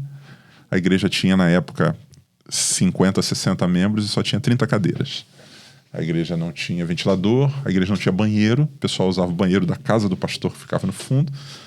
Um pastor tinha acabado de ter um filho. Ele, numa situação assim, bem carente no sentido de necessidade ali, a igreja. E aí Deus colocou no nosso coração. Aqui vai ser o primeiro projeto Lucas. Voltei para Londrina, reuni com a galera da juventude e falei, cara, vamos. É a hora daquilo que a gente veio trabalhando ao longo desse tempo, colocar em prática. E aí foi quando a gente realiza o primeiro projeto Lucas, que hoje se chama Projeto Lucas na Estrada, porque o projeto Lucas ganhou outros contornos também. A gente saiu de Londrina com a galera, na época, se não me falha, 120 jovens, fomos para lá para fazer essa primeira ação social e evangelística. E aí daí para frente não paramos mais. Agora, 2017 2016 faz 10 anos que a gente... 2026, melhor dizendo, vai fazer 10 anos que a gente fez o primeiro. Todo ano nesse movimento. Tanto que por muitos anos nós não fizemos mais retiro. Só o projeto. O retiro para nós perdeu o sentido. Porque naquele momento nosso era... Cara, a gente vai passar 3 dias ministrando para nós, falando para nós, orando por nós. Não. Não é momento disso. A gente já recebeu demais, é hora da gente dar. Então ficamos muitos anos sem fazer retiro. O que seria o nosso retiro passou a ser esse tempo de doação transbordando no evangelismo e tal. Hoje a gente consegue combinar essas duas realidades. Hoje tem o retiro e ainda tem o Projeto Lucas acontecendo. Então, eu contei essa história toda aqui para falar da questão quando a gente falou da visão. Eu sei onde eu quero chegar, mas eu preciso discernir o melhor caminho. Às vezes eu vou precisar na maioria das vezes eu precisarei de paciência para entender. E eu acho que essa é a grande questão do líder. Ele ter muito claro o destino. Por mais que o caminho ele se mostre tortuoso, por mais que em alguns momentos eu gostaria de ir muito mais rápido do que eu posso, mas eu não posso perder de vista o caminho. Então, no meu caso, aquilo que a gente sonhou fazer em 2012, nós começamos a executar em 2016. Por quê? Porque se nós fizéssemos antes disso, não seria produtivo. Nós não alcançaríamos o mesmo resultado. Seria um projeto, aspas, pessoal meu, tentando ser empurrado goela abaixo das pessoas. Ele foi sendo gerado. Enquanto esse pessoal ia e voltava, a gente foi fazendo pequenas ações na cidade. Fomos provocando. A ilustração que eu uso é da fisioterapia. Se você tem um membro, imagina que você fraturou um braço, uma perna, ele ficou imobilizado muito tempo. Ficou lá 1 mês, 6 meses com a perna imobilizada. Ninguém tira um gesso e vai correr uma maratona. Quando você tira, ele ficou muito tempo parado, ele perdeu tônus, ele perdeu massa muscular. Você vai para a fisioterapia. O que são fisioterapia em essência? São pequenos movimentos repetitivos que você vai fazendo para que você volte à condição, pelo menos inicial. Depois disso, você vai intensificando. Então, muitas vezes a gente tem, na juventude, uma juventude que está parada há 10 anos. É o cara que quer correr uma maratona. Vai lesionar. Vai fraturar. Vai ficar rápido demais, né? E aí você cria... E aí o que você faz? Você soma a realidade... Você cria a realidade da frustração. Não, nós vamos começar e nós vamos fazer uma ação aqui que nós vamos passar por todos os bairros da cidade. Aí passou em um só e fica... Ao invés de você ter a alegria por você ter saído do 0 para o 1, como você disse que ia sair do 0 para o 10, você chegou no 5 e o 5 é frustrante. Era um progresso, mas assim, na meta que eu estipulei... Sim. E isso é importante discernir. Essa pressa, essa ansiedade, o motivo dela muitas vezes tem a ver com a noção nossa de sucesso. Que é essa, eu preciso mostrar resultado. Quando eu não preciso mostrar resultado, eu preciso cumprir o propósito de Deus para mim. E nesse propósito pode ser que eu seja o que Paulo disse, a gente falou já tarde. Eu plantei, Apolo regou, e Deus deu o crescimento. Então, o que Deus está me chamando a fazer nesse tempo? Eu vou lançar sementes aqui. E essas sementes, algumas delas vão frutificar lá na frente. Vão dar frutos mais à frente. Mas a semente aqui, ela precisa ser lançada. Então, ter essa noção, um dos grandes inimigos da liderança de juventude é essa ansiedade demasiada. que faz com que eu ache que eu tenho que revolucionar tudo de uma hora para outra e eu preciso fazer de uma hora para outra. Eu sei que a pressão é grande, eu sei que às vezes não existe um tempo, uma estabilidade no sentido de que você pode fazendo, a gente é cobrado resultado. O congresso desse ano tem que ser melhor do que o do ano passado. Ao mesmo tempo que a gente precisa discernir isso também não pode ser um fator que nos faça romper limites. Então eu preciso discernir qual é a juventude que eu tenho aqui, qual é o grupo que eu tenho e conduzi-los nesse processo de maturidade. Então qual é o próximo passo que a gente dá? Qual é o próximo passo? E dando essa noção de progresso, a gente vai avançando. Muito bom. E você tocou em algo interessante, né? Que às vezes se a pessoa achar que aquilo é um projeto pessoal, vai perder toda a sua força, porque é um projeto do reino, é Deus fazendo, né? Então, quando a gente percebe que é Deus fazendo, a gente é só mais uma parte da engrenagem de um todo, né? Então, eu acho que recalibrar a própria visão sobre si, sobre Deus, sobre a missão de Deus no mundo é uma forma de diminuir essas expectativas, né? Ou até quebrar algumas que são equivocadas. Sim. A Bíblia diz uma coisa que eu acho que como tudo, é sensacional, né? A Bíblia diz: tudo que vier à tua mão para fazer, faz conforme todas as tuas forças. Então, a ideia para mim ali é a seguinte: tudo que vier à mão. Tem o que vem à mão e o que eu estico a mão para pegar. Então, são coisas distintas. Boa parte do nosso cansaço e frustração não está com as coisas que Deus trouxe à nossa mão, mas com aquelas que eu recebi essa caneca na mão aqui, eu estou segurando, mas eu quero pegar também a sua caneca. Eu ouvi uma frase que eu gostei muito: aquilo que o céu dá, o céu sustenta. Então, aquilo que Deus sustenta. Então, ao mesmo tempo que eu não estico a mão para pegar aquilo que não é de Deus para mim, é o que vem à mão, eu faço isso com todas as minhas forças. Entende? Então, essa potencialidade toda está centrada nisso. Quando eu falo para líderes de juventude, a primeira coisa que eu normalmente trabalho com eles é a ideia, que precisa para mim estar muito claro, de que a liderança de juventude, ela não é um trampolim ministerial. Entende? Então, eu sou o líder de juventude porque se eu for um bom líder, eu automaticamente serei um dirigente de congregação. Se eu me der bem aqui, eu posso assumir a escola dominical. Um plano de carreira. E esse é o problema. Então, não, eu preciso enxergar isso. Deus, nesse tempo, me chamou para ser e para trabalhar com a juventude. Então, o meu horizonte precisa ser esse e eu preciso me satisfazer nisso. O problema é quando a gente começa a olhar para o lado. Aí você olha, caramba, é o cara que tem um talento só. Então, se eu começo a olhar para o lado, de fato, a minha tendência é enterrar. E esperar que o Senhor venha para ver se na próxima oportunidade eu ganho alguma coisa melhor. Só que eu perco até aquilo que eu tinha. Isso é muito interessante. Até a gente estava conversando sobre um amigo, né, o pastor Bisnaga, hoje, e você falando isso me fez recordar que ele comentou, né, que era um dirigente de congregação, e ele é chamado para ser líder de adolescentes do campo. Foi rebaixado, na visão da maioria. Alguns colegas, né, dizem, nossa, mas você, né, vou voltar atrás. E quando a gente enxerga o projeto do reino, não existe nada pequeno demais. Não. Né? Existe algo que Deus está nos chamando para fazer, para colocar o nosso coração ali, para dedicar, né? Tudo aquilo que ele já nos deu é dele mesmo, tem nenhum como achar orgulho em tudo isso. Sim. E a gente encontra propósito nisso e abençoa muita gente, né? E ao mesmo tempo que o texto diz: faz conforme todas as tuas forças, ele coloca ali 2 limitadores. O primeiro deles são as tuas forças. Então você não tem a força total. E segundo, um limitador de energia são as tuas forças. Segundo, um limitador de tempo. Porque para a sepultura, para onde vais? O texto diz.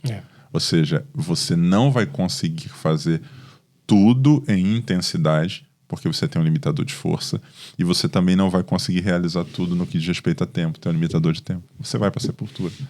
E pode ser que essa sepultura, nessa dimensão, ela seja literal da cessação da vida, ou ela pode ser o fechamento desse ciclo. O cara fechou, zerou. E aí entra a sucessão que você falou. Sim. Né? E não aí pode começar e morrer na gente. Não pode. Porque aí a gente não tá cumprindo aquilo que... A gente está deixando de ter como referência o próprio Jesus, né? Ele não precisava de ninguém. Ele era o Filho de Deus. Ele gasta esse tempo de ministério dele investindo em pessoas que vão dar continuidade nesse caminho, vão dar continuidade nessa jornada. Eu digo que sucessão de liderança é uma lógica não praticada. Todo mundo que você pergunta se é importante, o cara vai dizer que é importante, que é fundamental, mas na prática não é feito. Não é feito. E não é feito por N fatores. Porque muitas vezes, muitos dos líderes que a gente tem, eles eles seguem a mesma lógica do trote de faculdade. Por que trote de faculdade não acaba? Porque o cara, quando ele foi submetido ao trote, ele ficou extremamente chateado. Mas à medida que ele se tornou veterano, ele acha que todo mundo tem que passar por aquilo que ele passou. Eu preciso replicar. Então, a grande maioria, por conta da nossa cultura, falando até da nossa denominação, não foi preparado necessariamente para aquela função. E eu digo, não, cara, aqui ninguém me ajudou. Eu quebrei pedra nisso aqui, eu fui pioneiro. Você acha que eu vou te ajudar? Facilitar agora teu não. caminho? Você não passou nem pela metade do que eu passei. Cara, quando é o contrário. É o que eu falei do peso de porta. Pouco importa quanto tempo ou que força foi empregada para essa porta se abrir. Já que ela se abriu, o cara deixa uma tela aberta para que outros passem de maneira mais facilitada. Então, às vezes, existe essa ideia de que não, o pessoal tem que sofrer o que eu sofri. Quando a gente pode minimizar isso. Cara, vem cá, caminha comigo aqui, deixa eu te caminhar com você aqui. Olha, você está vendo isso que eu estou fazendo? Isso que eu estou fazendo eu faço assim por conta disso aqui. Olha, isso aqui agora você faz. Feedback, correção, ajuste, possibilidade de recomeçar. Esses dias aconteceu uma situação na igreja, lá um jovem pedi ele para fazer uma determinada coisa e aí ele... no dia seguinte eu sentei com ele e falei, e aí, pastor, como é que foi? Eu falei, cara, você errou nisso aqui, caramba, tá, o que eu faço? Semana que vem você vai fazer de novo. Não, mas eu vou fazer, sim, você vai fazer de novo. Aí ele fez de novo e aí como é que foi? Cara, melhorou, bacana e tal, melhorou aqui, aí é legal. E agora? Semana que vem você vai fazer de novo. Porque não adianta nada você apontar o erro e não dar a possibilidade de corrigir. E a nossa função tem uma frase, um conceito que eu achei muito interessante, não me lembro agora quem foi que o disse, que é a diferença entre constrangimento e comprometimento. Como líder, a gente precisa fazer a distinção entre essas duas coisas. Como pastor, a gente precisa ser forte e rígido contra aquilo que compromete. Mas existem algumas coisas que só constrangem e não comprometem. Então, quando a gente está, por exemplo, lidando com liderança de juventude, a gente tem que estar preparado para lidar com muitos constrangimentos. E o que é o constrangimento? Para mim, o constrangimento é quando alguém faz alguma coisa muito diferente do que eu faria. Uhum. Isso constrange. O comprometimento é quando alguém faz uma coisa que não deveria ser feita. Então, são duas coisas distintas. Quem tem filho, a gente passa por muitos constrangimentos. Nossos filhos fazem coisas que nos deixam constrangidos. Uma coisa é ele fazer alguma coisa muito diferente do que eu faria, isso gerar constrangimento. Outra coisa é quando ele faz alguma coisa que é errada. Contra o que é errado, correção. Contra o constrangimento, a gente vai ter que lidar e vai ter que promover a orientação. Uhum. E algumas vezes a gente confunde isso. Então eu me lembro que uma vez dei oportunidade para um rapaz pregar na igreja e a minha formação é mais ortodoxa, assim, assembleiana. Pega a Bíblia, abre, lê o texto e você vai fazer a ilustração depois. Primeiro você lê o texto e assim, tudo vem depois da leitura formal do texto e tal. Deu oportunidade para o cara pregar. Um jovem, ele me sobe no púlpito com um coco. Botou o coco em cima do púlpito e aí abriu o coco e tomou água de coco. Aí depois ele começou a falar e eu tô olhando aqui dizendo, meu Deus, o que esse moleque vai fazer? O que esse cara tá fazendo? O que esse cara tá fazendo? Depois que ele leu o texto, tudo fez sentido. A ilustração que ele usou tinha tudo a ver com o texto, depois ele explanou e foi maravilhoso. Então o que aquele menino provocou não foi um comprometimento. Ele não feriu a doutrina, ele não pregou uma heresia, foi um constrangimento. Porque ele fez diferente daquilo que eu estou acostumado a fazer. E isso mexe comigo. Uhum. Então, como líder, eu preciso discernir essas duas realidades. Eu estou diante de um constrangimento. Cara, o cara fez diferente, mas fez o que tinha que ser feito? Não, ele fez na ordem diferente. Não, beleza, mas fez do jeito certo? Não, botei o cara para dirigir o culto, ele fez a oferta depois da pregação. Não pode. Não, peraí, mas a oferta foi feita? Louvor, cumpriu, oração, tinha, no final, cara, deu tudo certo. Uhum. O dar certo não significa sair do jeito que a gente planejou. Uhum. Então, fez certo, o objetivo foi atingido, Deus foi glorificado, o que precisava ter no culto teve. Outra coisa é o comprometimento. E eu já tive em situações onde, embora não houvesse nenhum constrangimento inicial, tudo foi feito conforme manda o figurino, houve um grave comprometimento doutrinário. O cara falou certinho, na ordem certa, com a entonação certa, mas pregou uma grande heresia. E aí, diante disso, eu não posso ser leniente nesse sentido. Aí você precisa corrigir e dizer, olha, não é nisso que nós queremos. Isso aqui não é isso. gritar o que o moço gritou para Eliseu lá. Tem morte na panela. Por mais que não houve inicialmente constrangimento nenhum, porque era tão sutil que a maioria das pessoas, inclusive, recebeu como se fosse maravilhoso. Pô, que palavra! Não. Comprometeu. Por mais que tivesse redondinho, eu tenho aqui um ponto que precisa de atenção e a nossa missão como pastores é essa. Então, na liderança de juventude, de adolescente, a gente vai precisar aprender a lidar com isso. Constrangimento e comprometimento. Constrangimento e comprometimento. Me lembro de uma vez, num culto, um irmão da igreja, já mais experiente, foi e disse: eu não gostei desse culto. Eu falei: por que o senhor não gostou? Não, porque esse culto estava muito estranho. Eu falei: o que o senhor acha que um culto precisa ter? Não, o culto precisa ter oração, o culto precisa ter pregação, o culto precisa ter oferta, o culto precisa ter... Eu falei: beleza. O senhor participou do culto inteiro? Sim, vamos lá. O culto teve oração? Teve, mas, assim, o menino que subiu lá para orar, assim, orou meio diferente. Teve oração, teve oração. Pregação, teve pregação? Teve pregação. Mas assim, aquele menino sem gravata... Teve pregação, teve pregação, teve pregação. Tem que ter oferta, teve oferta, teve oferta. Sim, teve oferta, mas assim, os meninos recolhendo as ofertas... Eu falei: não, mas... Teve oferta. Teve oferta, teve oferta. E aí no final eu disse: o senhor percebeu que teve tudo? Então o que o senhor diz para mim que é um culto, aconteceu. O seu problema é que não saiu do jeito que o senhor queria ou estava acostumado. Então, eu não estou diante de um comprometimento. Eu estou diante apenas de um constrangimento. E quanto a isso, eu não tenho o que fazer. O problema não era o que foi feito, era o gosto pessoal da pessoa. E a gente transforma gosto pessoal em doutrina. Aí a gente não pode transformar gosto pessoal em doutrina. E aí a gente acaba cristalizando a coisa. E muitos líderes fazem isso, né? O legalismo, ele muitas vezes é uma proteção do líder para que ele sofra menos. Entende? Então, eu imponho regras demasiadas para que eu tenha o mínimo possível de surpresa desagradável.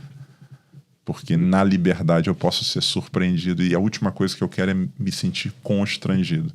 Então, nessa previsibilidade, o problema é que às vezes essa previsibilidade, essa rigidez toda, ela pode esconder muitos comprometimentos.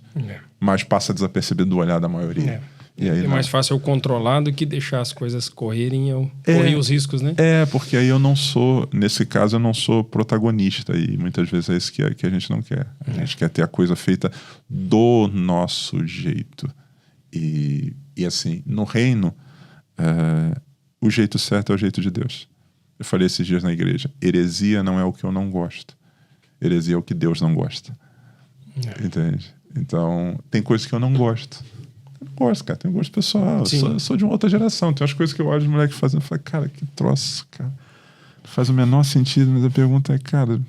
É particular essa percepção. Eu não gosto, mas parece que Deus gosta, cara. Não tem nada que diga que não possa ser feito desse jeito, entende? Então, assim, eu não posso moldar a igreja a partir do meu gosto pessoal. Mas a Bíblia diz que até o comer e o beber deve ter um modo certo de fazer. Que modo certo é esse? Para a glória de Deus. A grande pergunta não é se tudo saiu do jeito que eu planejei. A grande pergunta é quem é glorificado no final. É mais ou menos a discussão do Gamaliel quando os apóstolos são presos. Se for de Deus. O Judas e o Teudas se levantaram e foram embora, né? Mas a gente tem que cuidar para não estar lutando contra o próprio Deus. Exatamente. Né? Senão a gente pode estar numa rota de colisão contra ele. E aí ir contra ele é problemático. E como diria Saulo, como ouviu Saulo, duro será para ti. O que você acha que não sou eu, cara. Você não está perseguindo um grupo aí. Você está brigando comigo. Mesmo. Sou eu. Você está me perseguindo. Caramba, Senhor, perdão. Então... Como alguém já disse, se Deus é por nós, quem será contra nós? Mas se ele for contra nós, quem será por nós? Ninguém. Aí é brincar com o perigo. É duro. Pastor Jota, nós estamos caminhando para o final aqui, até porque daqui a pouco tem que ir para a conferência. Né, mas eu tenho 2 perguntas breves aqui. Vamos lá. Eu sei que... Se eu souber responder. Você passou por um processo de transição, né? A gente conversou hoje em off sobre esse trabalho como pastor de missões agora, enfim.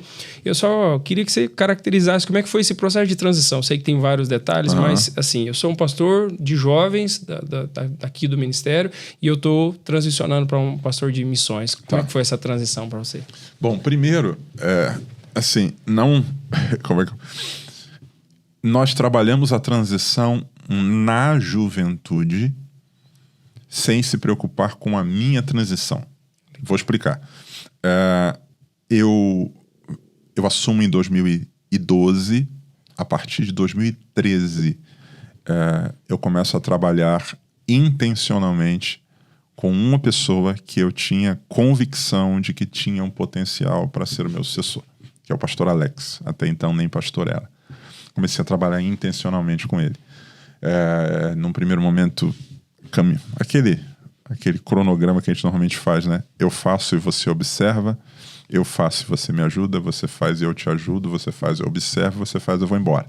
Eu fui seguindo esse passo a passo com ele. Ele foi crescendo, se desenvolvendo, ganhando respeito da juventude, até que se tornou o meu vice-líder, e nós fomos trabalhando isso. No ano de 2019, eu já tinha sinalizado para a direção da igreja há um tempo, até que em 2019 eu sentei e disse, olha, eu entendo que o meu tempo fechou. Esse ciclo, ele se encerrou. Partiu de você, de então. mim. Partiu do meu entendimento. Por quê? Houve alguns momentos em que, como qualquer líder, você tem desânimos, enfrentamentos. Houve momentos em que eu quis sair por minha causa. Porque eu estava cansado, porque eu estava desgastado, Mas, naquele momento, eu sabia que eu estava saindo por causa da juventude. Precisava de alguém com outro perfil, outros dons e talentos para trabalhar áreas que eu não tinha conseguido trabalhar. Ninguém vai ser excelente em tudo, ninguém vai conseguir cobrir todas as frentes. Então, o pastor Alex, ele é de perfil, de personalidade, o oposto de mim. Totalmente diferente. E eu sabia que isso seria muito valioso para a juventude. Então, apresentei ao ministério da igreja, olha, eu estou saindo, e me perguntaram, quem você indica para ser seu sucessor? Eu digo, eu tenho trabalhado ao longo de todos esses anos preparando esse cara aqui, então a minha indicação é ele. E aí a pergunta que o meu pastor, o pastor Elias, me fez, e você, e o que você vislumbra depois para você? Nada. Não vislumbro nada. Não, mas em que ministério você gostaria de trabalhar? Nenhum e todos. Como assim, nenhum e todos? Onde me botarem no trabalho, mas eu não tenho expectativa nenhuma. Em específico nenhum, mas... Eu falei para ele, pastor, se porventura não tiver nada para eu fazer, não tem problema. Vocês me desligam, eu vou trabalhar em outra coisa, continuo servindo na igreja como voluntário, vou estar ajudando nos cultos e tal. Eu não vou permanecer para além do tempo que eu imagino que seja o ideal, simplesmente por uma segurança. Deus me trouxe para cá para um propósito, e à medida que eu entendo que esse propósito, esse ciclo se fechou, eu não quero estar aquém nem além daquilo que Deus estabeleceu. Então, eu não estou encerrando ou entregando ou terminando meu ciclo na juventude, eu não estou preocupado com o próximo passo. Eu estou preocupado com a juventude aqui. Então, é isso aqui. Beleza. Tanto que foi feita a transição no mês de outubro, eu saio da liderança da juventude, o pastor Alex assume, e eu fico até dezembro esperando, servindo, maior tranquilidade. Pô, todo mundo perguntava, o que você vai fazer? Nada. A pessoa perguntava, você vai embora de Londrina? Não. Por que você saiu da juventude? Eu não nasci líder de jovens, cara. O meu papel foi cumprido. E vocês vão ver que Deus tem coisas grandes para fazer aí na frente, tinha muita convicção. E a igreja também reconheceu o Alex como um pastor com potencial para isso, ele assumiu e tal. Aí no mês de dezembro, a direção da igreja me chama e diz, olha, nós queríamos que você assumisse, trabalhasse no Ministério de Missões. E aí, sem problema. Não entendo nada do que eu imagino que seja necessário para ser feito. Uma coisa é ter um conhecimento superficial, acompanhar de longe, outra coisa é conhecer de fato. Não era um ministério com o qual eu lidava de forma profunda. Na juventude a gente fazia muita coisa, mas eram ministérios que caminhavam meio que paralelos. Então aí, em dezembro, eu assumo o ministério e aí vou estudar. Vou fazer curso, vou fazer imersões, vou procurar pessoas, fui sentar com gente mais experiente que trabalhava na área de missões para poder entender isso e aí começar a trabalhar. Então, assim, a transição do que eu estava fazendo, eu me ocupei em fazê-la durante muito tempo. A transição para o que eu ia fazer, eu não estava nem aí, cara. Não me competia na minha visão saber disso. Eu não estava preocupado com isso. Até porque se eu pensasse no próximo passo, eu talvez comprometeria o que eu estava fazendo aqui. Então, nas mãos de Deus. Vamos caminhar, vamos para frente. Deus tem um lugar para mim no reino dele, e a hora que ele determinar que eu vou servir em alguma outra coisa, bora. Então, se me chamar, vai ministério infantil, bora. Ministério, bora. Onde vou? Tô pra ser Onde me chamares, eu irei. Então, assim, do ponto de vista... e aí, isso pode soar como um tipo de soberba, mas eu vou citar um texto bíblico que eu acho que ilustra isso. Jesus disse assim: não há como esconder uma cidade edificada atrás de um monte. Não tem como. Então, assim, eu não tenho que estar preocupado com quem está na minha frente. Se eu estou, como Jesus disse, brilhando a luz dele diante dos homens, eles vão ver as minhas boas obras e o Pai vai se glorificar. Então a gente muitas vezes está preocupado com quem está na frente.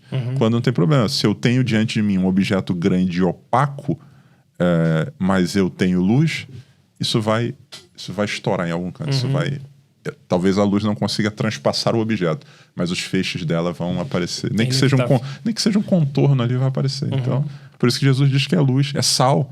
Cara, botou sal, vai sentir o sabor. Você não consegue identificar onde está o grão. Aqui tem um grão de sal. Mas o sabor está ali. Está ali, cara. Está ali. Então é uma realidade inquestionável. Então não tem que me preocupar com quem está à frente. Eu tenho que me preocupar com aquilo que Deus me chamou para ser. Se eu viver isso, em essência, as oportunidades automaticamente vão surgir. É uma consequência natural do processo, né? Natural, não depende de mim. Então, muitas vezes a gente trava na questão de sucessão, de preparar novos líderes, por medo de onde que a gente vai se encaixar no futuro. Cara, se eu entregar isso aqui para alguém, eu fico sem nada. E não entendendo que o lugar onde estava até então foi o próprio Deus que conduziu. Será que ele conduziu até ali e dali para frente tá por tua conta? Entendeu? Então... não faz sentido, né? Essa é o que eu falo. Você estava falando esses dias no encontro que eu tive de líderes. Eu falei para eles, cara, o Deus que nos colocou onde a gente está, ele continua sendo o mesmo. E se ele pegou gente ruim como eu e preparou para estar ali, cara, ele é capaz de fazer isso com qualquer pessoa. Qualquer pessoa. Então, não é porque eu estou é difícil ter alguém. Porque eu estou é a prova de que qualquer um pode estar. A palavra de Paulo a Timóteo, né? Se Deus salvou a mim... O maior dos pecadores, o resto é fichinha, cara. Ixi, o resto é fichinha. Quem é o resto? O resto é quase santo. Os caras são infinitamente melhores do que eu. Então tem aquilo que Paulo diz, né? Ter uma visão adequada de si mesmo. Ninguém saiba mais do que convém saber ou pense em uma visão equivocada a respeito de si mesmo. Então, não é por minha causa, é apesar de mim para a glória de Deus. E o Senhor vai dando continuidade, ele faz, e a gente é só tem o privilégio de poder, num curto espaço de tempo, poder ser útil de alguma maneira ali pro reino dele. Amém, amém. A última palavra aqui, na verdade, não é nenhuma pergunta, é um chamado seu, uma palavra sua para jovens, né, que têm se envolvido no ministério. Até achei muito interessante a tua ilustração de ser um peso de porta. E graças a Deus a gente tem vivido um tempo onde muitos pastores têm identificado o que Deus tem colocado em jovens, enfim, tem dado essas oportunidades. Eu queria que você deixasse uma palavra final de encorajamento para esses jovens. Quem sabe estão em contextos diferentes, enfrentando os desafios, enfim, mas eu queria que você deixasse essa palavra final, quisesse dirigir aquela câmera ali, pode falar fechou. Com essa juventude. Olha aí, ó, falo diretamente com você. Bom, o que eu diria para todo mundo que está nessa jornada ministerial o que Paulo disse escrevendo aos Coríntios. Ele faz uma descrição do seu ministério da seguinte maneira, ele diz assim: porque uma porta grande e eficaz se me abriu para o trabalho e há muitos adversários. Grande parte do nosso insucesso se dá por conta da nossa visão incorreta daquilo que Deus pôs nas nossas mãos ou nos chamou para fazer. Paulo diz que o seu ministério é uma porta que Deus abriu para ele. Então não é alguma coisa que eu construí, que eu tenho, é uma porta que Deus abriu. E ele diz mais, escrevendo para Timóteo, é um líder, um obreiro que está no final da trajetória falando para alguém que está começando. Ele diz assim, fazendo um resumo do seu ministério, ele diz assim: Timóteo, eu combati o bom combate. Ele está deixando muito claro que o ministério não é um passeio no parque. O ministério é um combate. Combate tem contrariedades, combate tem luta, combate tem ferimento, combate tem escassez, combate tem fome. Só que ele diz assim, eu combati o bom combate. Ele adjetiva o combate como sendo bom. E bom por quê? No final ele explica. É bom porque no final tem uma coroa. É bom porque essa coroa vai ser dada por um justo juiz. E é bom porque eu não estou sozinho nessa. Ele vai dar para mim e para todos quanto amarem a sua vida. Eu queria desafiar e motivar você a ter essa consciência.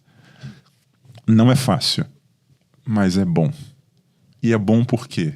É bom porque no final tem uma recompensa que ela não é humana. Os homens às vezes não vão reconhecer. Ele diz, o justo juiz me dará naquele dia. É bom porque quem vai recompensar é justo. Às vezes a gente teme não receber a recompensa porque quem vai nos dá-la é parcial. E se não lembrarem de mim? E se o juiz é justo? E terceiro, é bom porque eu não estou sozinho. Ele diz que o Senhor dará a mim e a todos quanto amarem a sua vinda. Essa falsa ideia de que o reino de Deus é feito por protagonistas isolados num determinado... Não. Ele diz para Elias, cara, você não é isso tudo. Eu tenho 7.000 que ainda não se dobraram. Ou seja, eu não estou sozinho, eu não sou o único que enfrenta essas lutas, eu não sou o único que lida com contrariedades, eu não sou o único...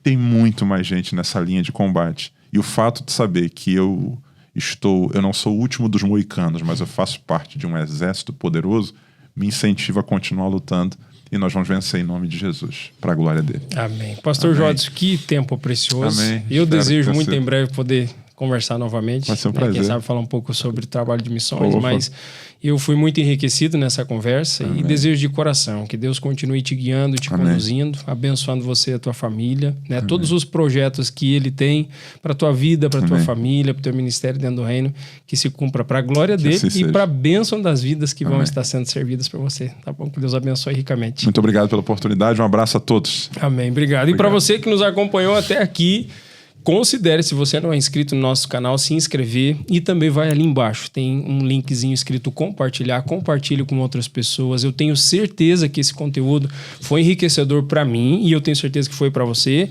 E também pode ser enriquecedor na vida de muitas outras pessoas. Compartilhe, eu tenho certeza que essa bênção pode ser propagada a outros corações. Eu espero você no nosso próximo episódio. Um grande abraço e que Deus te abençoe.